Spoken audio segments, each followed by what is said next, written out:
Doctor Baba Saheb Ambedkar open university.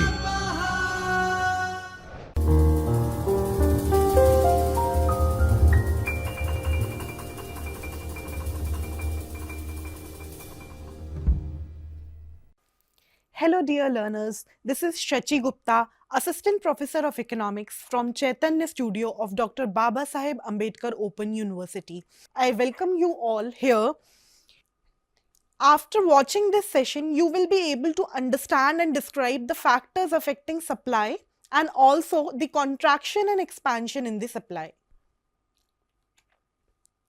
If we talk about the background, we are going to study the factors that affects the supply, the expansion in the supply curve, the contraction in the supply curve. Moving forward, what are the factors that affects the supply? हम यहाँ पे पहले सिर्फ इनका overview देख रहे हैं, one by one we'll discuss them. First factor is price of the inputs. जो इनपुट्स हम यूज कर रहे हैं अपने प्रोडक्शन में, उनका प्राइसेस कैसे इफेक्ट करते हैं सप्लाई को. Price of the substitutes, production technology, number of producers, future price expectation, taxes and subsidies, goal of production, infrastructure and other facilities, availability of resources and business environment. These are the factors that affects the supply. Now, first is price of inputs. Inputs क्या होते हैं? जो भी factors of production हम अपने business में produce करने के लिए लगाते हैं, जैसे कि लैंड, लेबर, कैपिटल और एंटरप्रेन्योर की अपनी एक्टिविटीज, ये सारे इनपुट्स होते हैं. अब इन इनपुट्स के कुछ प्राइसेस भी होते हैं, जैसे कि लैंड को क्या मिलता है, रेंट मिलता है. लेबर को क्या मिलता है, वेजेस मिलती हैं. हम जो एंटरप्रेन्योर हैं उसको क्या देते हैं, प्रॉफिट देते हैं. और कैपिटल पे क्या मिलता है, हमें इंटरेस्ट मिलता है. तो ये सारे इनपुट्स का अगर प्राइस चेंज होता है तो उसका भी सप्लाई पे असर पड़ता है. कैसे देखते हैं एक एग्जाम्पल के through. This is the first example we are discussing here. Factors of production हमें गिवन है, land, labour, capital. Total production given है, प्राइस गिवन है, फिर प्रॉफिट गिवन है. दो सिचुएशन है हमारे पास, एक है सिचुएशन एक्स, दूसरी है सिचुएशन वाई. दोनों सिचुएशंस में प्राइस जो है वो सेम है. मतलब ये जो प्राइस हमें गिवन है वो 250 ही है दोनों सिचुएशन में, मगर कॉस्ट में चेंजेस आ रहे हैं. देखते हैं कैसे. जो लैंड की कॉस्ट थी वो सिचुएशन एक्स में 100 थी, जबकि सिचुएशन वाई में 110 हो गई. लेबर की कॉस्ट 20 रुपीज थी सिचुएशन एक्स में, जबकि सिचुएशन वाई में ये 25 हो गई. कैपिटल की कॉस्ट जो थी वो 80 थी, जो बढ़ के 95 हो गई. अब इस वजह से हुआ क्या, जो टोटल कॉस्ट ऑफ प्रोडक्शन है वो एक्स सिचुएशन में जो 200 था वो बढ़ के 230 हो गया. हमने ये पहले ही देख लिया था कि प्राइसेस क्या हैं, एक जैसे हैं. सिचुएशन एक्स में भी 250 है, सिचुएशन वाई में भी 250 है. अगर मैं प्रॉफिट की बात करूं तो प्रॉफिट कैसे कैलकुलेट होता है. Profit is equals to price minus cost. ये प्राइस में से जब हम कॉस्ट माइनस कर देते हैं तो हमें प्रॉफिट मिलता है. अब ये जो प्राइस है 250, इसमें से मैं टोटल कॉस्ट को माइनस करूंगी, 250 माइनस 200, तो ये 50 रुपीज मेरा प्रॉफिट है सिचुएशन एक्स में. अब सिचुएशन वाई में क्या हो रहा है, ये जो मेरा प्रॉफिट है ये 20 रुपीज हो जाता है. ये 20 रुपीज किस वजह से हुआ, क्योंकि मेरी जो कॉस्ट है वो 200 से बढ़ के 230 हो गई थी. प्राइसेस तो सेम थे, कॉस्ट के बढ़ने की वजह से क्या हुआ, मेरा प्रॉफिट कम हो गया. जब प्रॉफिट कम होगा तो कोई भी सप्लायर गुड्स सप्लाई करना नहीं चाहेगा, वो अपनी सप्लाई को कम कर लेगा. तो जब भी कॉस्ट ऑफ इनपुट बढ़ता है तो सप्लायर अपनी सप्लाई कम करता है, और जब भी कॉस्ट ऑफ इनपुट कम होता है सप्लायर अपनी सप्लाई बढ़ा देता है. किस वजह से, क्योंकि उसको प्रॉफिट में चेंज मिलता है. आई होप ये क्लियर है आप लोगों को. Prices of the substitute. Substitute क्या होते हैं हम ये प्रीवियस लेक्चर्स में भी डिस्कस कर चुके हैं। यहाँ पे हम देखेंगे कि जैसे टी है और कॉफी है। अब टी का सप्लायर अगर ये देखे कि मार्केट में कॉफी के प्राइसेस तेजी से बढ़ रहे हैं मगर टी के प्राइसेस नहीं बढ़ रहे, वो क्या करेगा, धीमे धीमे शिफ्ट होता चला जाएगा कॉफी के टुवर्ड्स। वो टी बेचना बंद करेगा और धीमे धीमे शिफ्ट होगा कॉफी के टुवर्ड्स। तो उससे होगा क्या, टी की सप्लाई गिरेगी और कॉफी की सप्लाई बढ़ेगी। अभी हुआ क्या, सब्स्टिट्यूट जो टी का था वो थी कॉफी। कॉफी का प्राइस बढ़ने की वजह से टी का सप्लाई कम हो गई। इनवर्स रिलेशनशिप है ये, हमें देखने को मिलेगा प्राइजेस ऑफ सब्स्टिट्यूट्स में। आगे बढ़ते हैं, प्रोडक्शन टेक्नोलॉजी।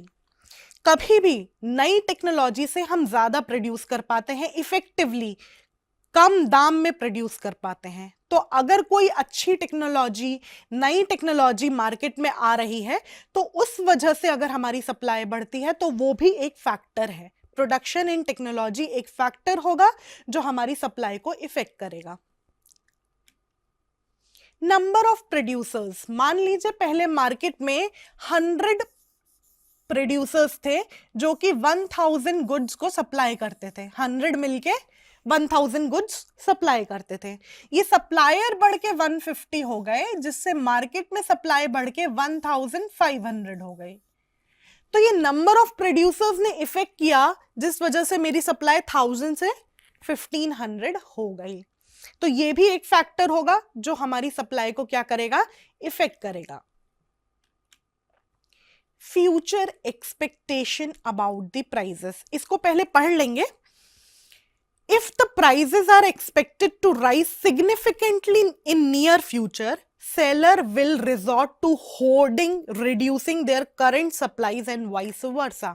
इसका मतलब क्या है, अगर एज अ सप्लायर आपको ये पता लगे कि आप फ्यूचर में आपके गुड्स का जो प्राइसेस है वो बढ़ने वाला है। फॉर एग्जाम्पल अनियन के केस में एक बार हुआ था ये कि होर्डिंग की वजह से उसके प्राइसेस बढ़ रहे थे। ये पूरा केस मैं आपको समझाती हूँ। अगर मान लीजिए आपको पता लग जाए कि मार्केट में जो अनियन है उसके प्राइसेस बढ़ने वाले हैं अगले महीने, आप क्या करेंगे, आप वो अनियन जो आज बेचने वाले थे वो भी अपने पास रख लेंगे ताकि उसको महंगे दामों में अगले महीने बेच पाए। इस प्रोसेस को होर्डिंग बोलते हैं, जमाखोरी।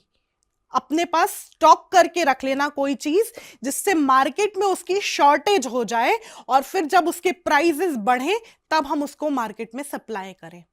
तो फ्यूचर एक्सपेक्टेशन अगर हमारे प्राइस की ज्यादा है तो आज की सप्लाई हम कम कर लेते हैं। फ्यूचर एक्सपेक्टेशन ज्यादा तो आज की सप्लाई कम। ये भी एक फैक्टर है जो सप्लाई को इफेक्ट करता है। टैक्सेस एंड सब्सिडीज, गवर्नमेंट की पॉलिसीज कई बार फेवरेबल होती हैं, कई बार अनफेवरेबल होती हैं। फेवरेबल मतलब जब गवर्नमेंट हमारे ऊपर कम टैक्सेस लगाए और हमें ज्यादा सब्सिडीज दे, ज्यादा बेनिफिट्स दे, उस केस में क्या होगा, कोई भी सप्लायर चाहेगा कि हम अपनी सप्लाई को बढ़ाएं। और जब अनफेवरेबल पॉलिसीज होंगी, अनफेवरेबल इन द सेंस कि जब टैक्सेस गवर्नमेंट आप पे ज्यादा लगा रही है और आपको सब्सिडीज कम दे रही हैं, तो सप्लायर एनकरेज्ड फील नहीं करेगा और अपनी सप्लाई कम कर देगा। यह भी एक तरीका है किसको इफेक्ट करने का, सप्लाई को इफेक्ट करने का। Goal of production, goal of production कई बार ऐसा हो सकता है कि प्रोड्यूसर को प्रॉफिट के बारे में ज्यादा नहीं सोचना है। वो इनिशियली मार्केट में एंटर किया है, वो प्रॉफिट के बारे में अभी नहीं सोच रहा है। वो ये चाह रहा है कि मार्केट में मेरी पकड़ बन जाए, मैं ज्यादा से ज्यादा अपनी सेल कर दूं ताकि मेरे गुड्स मार्केट में फैल जाएं, फिर लोगों को उसकी आदत हो जाए, फिर वो मेरे गुड्स को खरीदना चालू करेंगे। तो गोल ऑफ प्रोडक्शन भी मैटर करता है कि हमारी सप्लाई कैसी होगी। अगर सप्लायर का गोल ये है कि वो अपनी सेल को बढ़ाना चाहता है रैदर देन प्रॉफिट, तो वो क्या होगा, हमारी यहाँ पे सप्लाई बढ़ जाएगी इररिस्पेक्टिव ऑफ द फैक्ट कि हमारे प्राइसेस बढ़े हैं या नहीं बढ़े हैं, या फिर क्या सप्लाई होनी चाहिए या नहीं होनी चाहिए। गोल ऑफ प्रोडक्शन भी एक फैक्टर हो जाएगा। Infrastructure and other facilities, government अगर हमें बहुत सारी फैसिलिटीज देती है, जैसे कि road, communication, transportation, banking, insurance, ये बहुत अच्छी अच्छी फैसिलिटीज अगर मार्केट में अवेलेबल है, लोगों के पास वेल डेवलप्ड इंफ्रास्ट्रक्चर है, तो उसकी वजह से क्या होगा, सप्लायर को सप्लाई करना बहुत आसान हो जाएगा। बहुत अच्छी रोड है, एक जगह से गुड्स दूसरी जगह ले जाना बहुत आसान है। टेलीकम्युनिकेशन बहुत अच्छा है, लोगों से कम्युनिकेट करना आसान है। उस केस में सप्लाई बढ़ जाएगी। अगर यही चीजें, यही फैसिलिटीज कम होंगी तो सप्लाई कम हो जाएगी। तो ये भी एक फैक्टर होगा जो हमारी सप्लाई को इफेक्ट करेगा। Availability of resources, natural resources her country में लिमिटेड होते हैं। किसी के भी पास अनलिमिटेड नेचुरल रिसोर्सेज नहीं देखने को मिलते, exceptions are also there. Example अगर मैं लूं, availability of water resources helps in the production of cheap hydro power. Hydro power वो पावर होता है जिससे इलेक्ट्रिसिटी बनती है वाटर की मदद से, वाटर, फ्लोइंग वाटर की मदद से। तो अगर हमारे यहां अवेलेबिलिटी ऑफ वाटर रिसोर्सेज ज्यादा है, ज्यादा पानी, अबंडेंट वाटर है, तो क्या होगा, हमारे यहाँ हाइड्रो पावर ज्यादा बनेगा। वो पावर ओवरऑल रीजन में डिस्ट्रीब्यूट होगा, वहां के सारे सप्लायर्स को इसका फायदा मिलेगा और सप्लाई बढ़ेगी।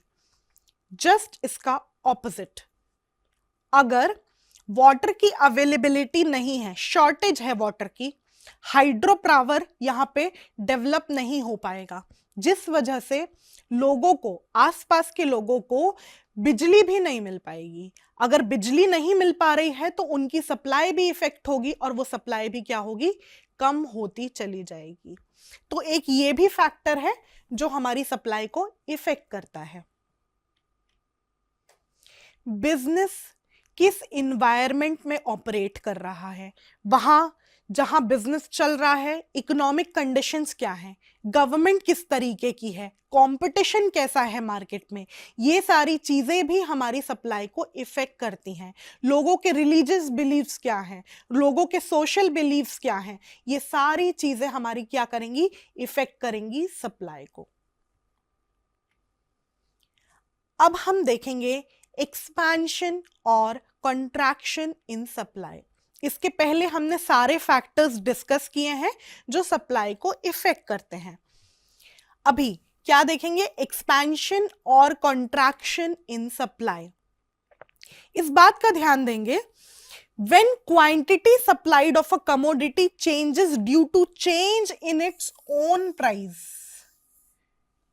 हमने बहुत सारे फैक्टर्स पढ़े, इन फैक्टर्स में से सारे फैक्टर्स कांस्टेंट रहेंगे एक्सेप्ट प्राइस।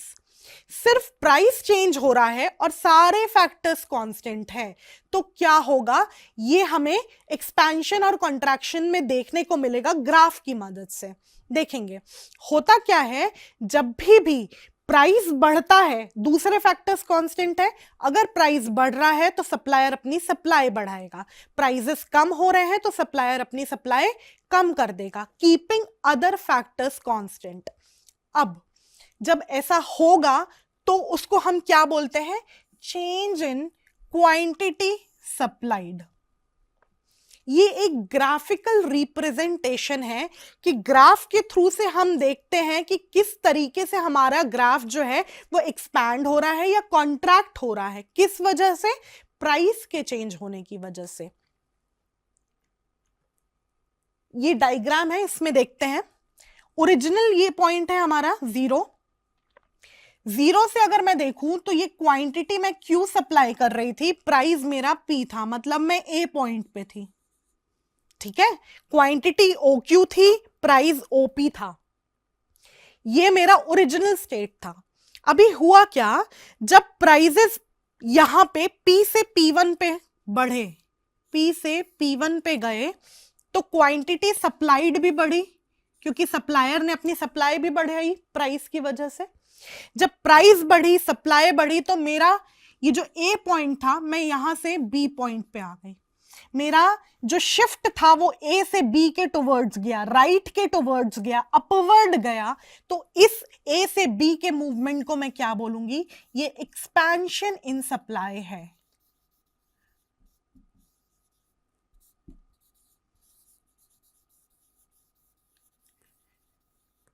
ये मेरा एक्सपेंशन इन सप्लाई है। ये किसकी वजह से हो रहा है? ये प्राइस की वजह से हो रहा है। और इसका असर किस पे पड़ रहा है?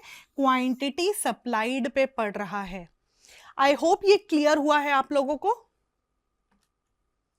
Moving towards our next slide, what is contraction in supply. अगर मैं कॉन्ट्रैक्शन की बात करूं तो ये पॉइंट है, मान लीजिए हमारा ए, ये है बी और ये है सी।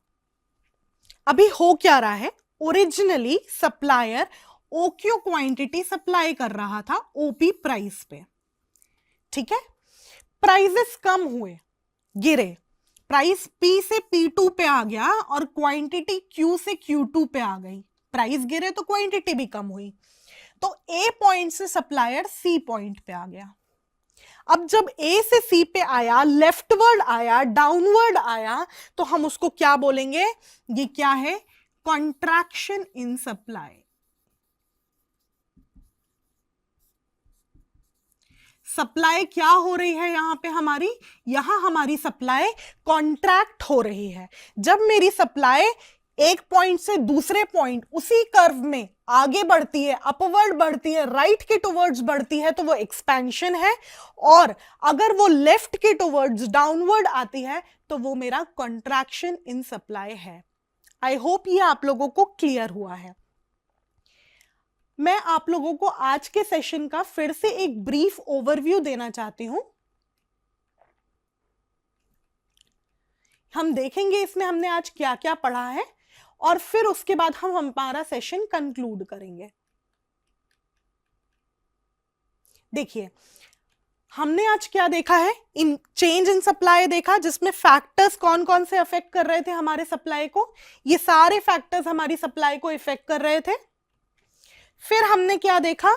फिर उसके बाद हमने देखा कि एक्सपेंशन किस तरीके से होता है सप्लाई में, और फिर देखा कि कॉन्ट्रैक्शन किस तरीके से होता है सप्लाई में। इसी तरीके से आज हम इस चैप्टर को अपना यही खत्म करना चाहेंगे। और अगर आपको कोई डाउट है तो you can contact me at shachi.gupta@baou.edu.in। Thank you for listening and joining. Thank you.